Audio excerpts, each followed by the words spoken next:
یعنی کہ آپ معصوم الخطا ہے، آپ سے کبھی خطا نہیں ہو سکتی، جیسا کہ انبیاء سے خطا نہیں ہو سکتی، وہ مقام آپ کا ہے، اور آپ میرے قدم پر قدم رکھنے والوں میں سے ہیں، جیسا کہ آنے والی آیت میں آپ کو بیان کروں گا کہ اللہ تعالیٰ نے ارشاد فرمایا قُلْ هَٰذِهِ سَبِيلِي أَدْعُو إِلَى اللَّهِ عَلَىٰ بَصِيرَةٍ أَنَا وَمَنِ اتَّبَعَنِي، کہہ دیجئے اے محمد صلی اللہ علیہ وسلم، بلاتا ہوں میں تم کو اللہ تعالیٰ کے دیدار کی طرف، میں بھی اور وہ بھی بلائے گا جو میرے بعد آنے والا ہے۔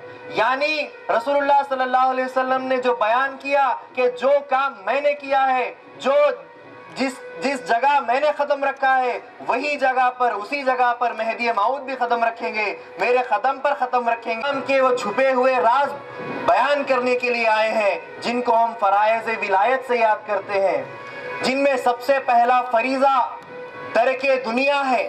ترک دنیا کیا ہے؟ دنیا کو چھوڑ دینا، اس کا مطلب یہ ہے کہ دنیا کو اپنے دل سے نکال دینا، اپنے دل سے دنیا کی محبت کو نکال دینا، یہ ترک دنیا ہے۔ آج کل کا ماحول یہ ہو چکا ہے کہ ترک دنیا کب کرتے ہیں؟ جب دنیا ہم کو چھوڑنے والی ہوتی ہے، ہم مرنے کے قریب آ جاتے ہیں جب ترک دنیا کرتے ہیں۔ ایسا نہیں ہے، ترک دنیا ہر مرد اور زن پر لازم ہے۔ مہدی موعود علیہ السلام نے فرمایا برائے ترک دنیا ایمان نیست، ترک دنیا کے بغیر ایمان مل ہی نہیں سکتا۔ یہ پہلا فریضہ ہے فرائض ولایت کا۔ اس کے بعد دوسرا فریضہ یہ ہے کہ سانسوں میں حفاظت کیا کرو، یہ ذکر دوام ہے، جیسا کہ اللہ تعالیٰ نے ارشاد فرمایا ہے قرآن پاک میں، یا ایھا الذین آمنوا اذکروا اللہ ذکرا کثیرا، اے ایمان والو اللہ تعالیٰ کا ذکر کیا کرو، کثرت سے ذکر کیا کرو۔ یہ ذکر دوام مہدی موعود علیہ السلام نے ہم کو تعلیم دی ہے، جو دوسرا فرض ولایت ہے۔ اور تیسرا فرض ولایت ہے طلب دیدار خدا، یعنی اللہ تعالیٰ کے دیدار کی طلب رکھنا۔ دیدار کرنے کے لیے یہاں پر خاص حکم نہیں لگایا جا رہا ہے، بلکہ طلب کرنے کا حکم لگایا جا رہا ہے کہ ہر مسلمان مہدوی کے دل میں اللہ تعالیٰ کی دیدار کی تڑپ اور طلب ہونی چاہیے۔ یہ تیسرا فریضہ ہے طلب دیدار خدا۔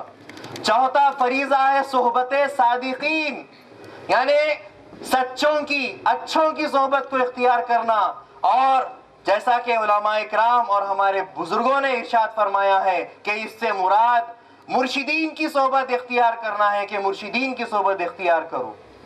اور پانچواں فریضہ ہے عزلت از خلق، مخلوق سے دوری، کیونکہ مخلوق میں ملے رہو گے، بچوں میں، بیوی میں اور اپنے گھر میں ہی رہو گے تو خدا کو کیسے پاؤ گے؟ عزلت از خلق بھی فرض ہے، فرائض ولایت میں سے ایک حصہ ہے کہ مخلوق سے دوری ہونی چاہیے اور اللہ تعالیٰ کو یاد کرنا چاہیے، راتوں میں یاد کرنا چاہیے، تنہائی میں یاد کرنا چاہیے، سماج میں یاد کرنا چاہیے، مسجد میں یاد کرنا چاہیے۔ بہرحال اللہ تعالیٰ کو یاد کرنے کے لیے عزلت از خلق بھی ضروری ہے۔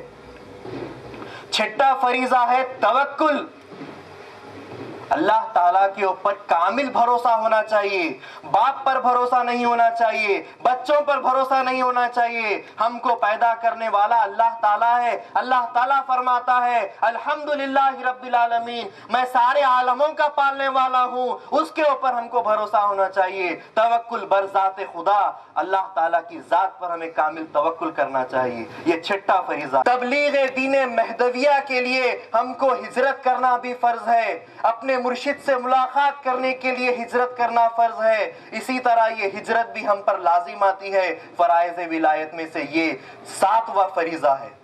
اور 8واں فریضہ ہے عشر، یعنی اپنی کمائی سے جب کبھی ہم کو ہاتھ میں کمائی آ جائے، چاہے مہینے میں آئے، روزانہ آئے، یعنی جیسے ہی ہاتھ میں کمائی آئے تو اللہ تعالیٰ کی راہ میں اس کا 10واں حصہ نکال دینا چاہیے۔ یہ عشر مہدی موعود علیہ السلام نے فرض قرار دیا ہے۔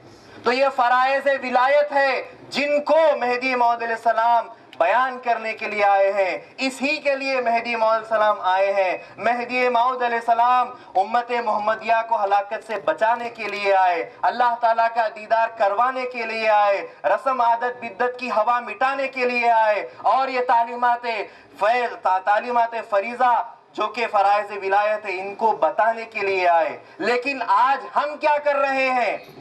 ان فرائض ولایت کے اوپر عمل کرنا تو دور، ان کو جاننا بھی دور، بلکہ ان فرائض تو بازو رکھ دو ان کو. اللہ تبارک و تعالیٰ نے اپنے کلام پاک میں ارشاد فرمایا ان الانسان لفی الخسر الا الذین آمنوا وعملوا الصالحات، بے شک سارے کے سارے انسان خسارے میں ہیں، بربادی میں ہیں، سوائے ان لوگوں کے جو ایمان لائے اور اچھے عمل کیے. سوائے ان لوگوں کے جو ایمان لائے اور اچھے عمل کیے. تو سب سے پہلے ایمان جاننا ضروری ہے. ایمان کیا چیز ہے؟ ایمان ہم زبان سے جو کہتے ہیں لا الہ الا اللہ، یہ اقرار باللسان ہے، اور اسی کو دل سے یقین کرنا، تصدیق بالقلب، یہ ایمان ہے. ان دونوں کا نچوڑ ایمان ہے. اور ایمان کی تفصیل اگر ہم دیکھیں تو وہ یہ ہے ایمان مجمل اور ایمان مفصل. یعنی آمنت باللہ کما ہوا باسمائہ و صفاتہ وقبلت جمیع احکامہ، ایمان لایا میں اللہ تعالیٰ پر اس کے تمام ناموں کے ساتھ، اس کی تمام صفتوں کے ساتھ، اور میں نے اللہ تعالیٰ کے سارے احکام قبول کیے. اور اس کے بعد ہے المسلم اخو المسلم، ایک مسلمان دوسرے مسلمان کا بھائی ہے. یہ کیا رشتہ ہے؟ یہ ایمانی رشتہ ہے. تو اب سوال پیدا ہم یہاں پر یہ ہوتا ہے، رشتہ تو ہم خون کا سنتے ہیں، یہ ایمان کیا رشتہ ہے؟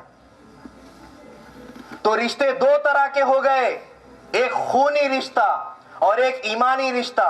جب ان دونوں میں تقابل کیا گیا کہ ایمان کا رشتہ بڑا ہے یا خونی رشتہ بڑا ہے، تو حاضرین محترم غور سے سنیے کہ ایک عرب کا زبردست آدمی ہے جو رسول اللہ صلی اللہ علیہ وسلم کے خاندان سے تعلق رکھتا ہے، جس کا نام ابو جہل ہے. لیکن جب اس کا نام لیا جاتا ہے تو لعنت برسائی جاتی ہے، طرح طرح کے باتیں اس پر لاد دی جاتی ہے، اس کی عزت نہیں کی جاتی.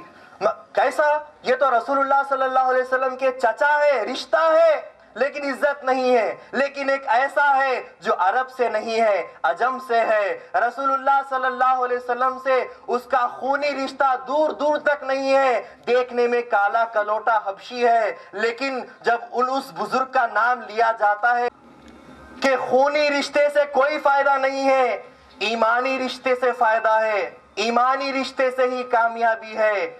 حضرت امام حسن اور امام حسین خونی رشتے میں بھائی بھائی تھے، لیکن اس کے ساتھ ساتھ ان میں ایمانی رشتہ بھی تھا. تو اب ایمان جب اتنی بڑی چیز ہے، جب ہم ایمان والے ہیں، اللہ تعالیٰ نے ہم کو ایمان نصیب کیا ہے، تو پھر اب عمل کی کیا ضرورت ہے؟ بس ایمان لا چکے ہیں، بس ہم کو ہمارا بیڑا پار کر دیا جائے، عمل کی کیا ضرورت ہے؟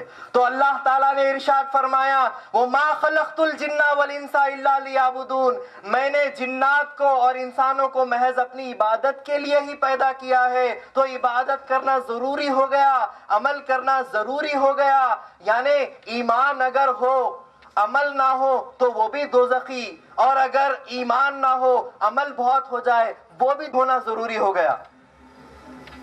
اب جیسے کہ میں نے آیت شریفہ، ہم سارے انسان ہیں، ہم کو اللہ تعالیٰ نے عبادت کے لیے پیدا کیا، ہم سن رہے ہیں، سمجھ گئے.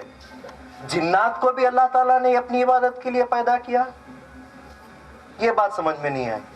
اور ہمارے نام فرشتوں سے کہا انی جاعل فی الارض خلیفہ،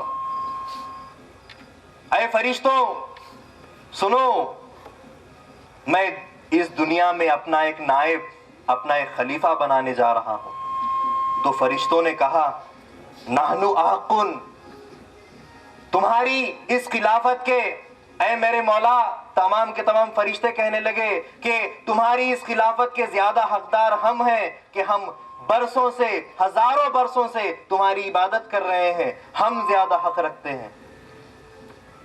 اور پھر فرشتے کہنے لگے وَيَسْفِكُ الدِّمَاءَ، تو کس کا درجہ بڑا ہوا؟ جنات ہمیشہ شک و شبے میں رہتے ہیں، مشکلیں ان کے ذہن میں رہتی ہیں، یہ کروں یا وہ کروں.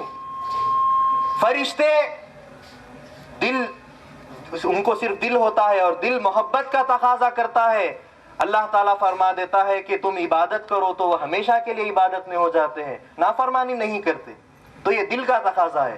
اور انسان کو اللہ تعالیٰ نے دماغ اور دل دونوں دیا ہے، اس حساب سے انسان سب سے زیادہ اعلیٰ تر ہو گیا.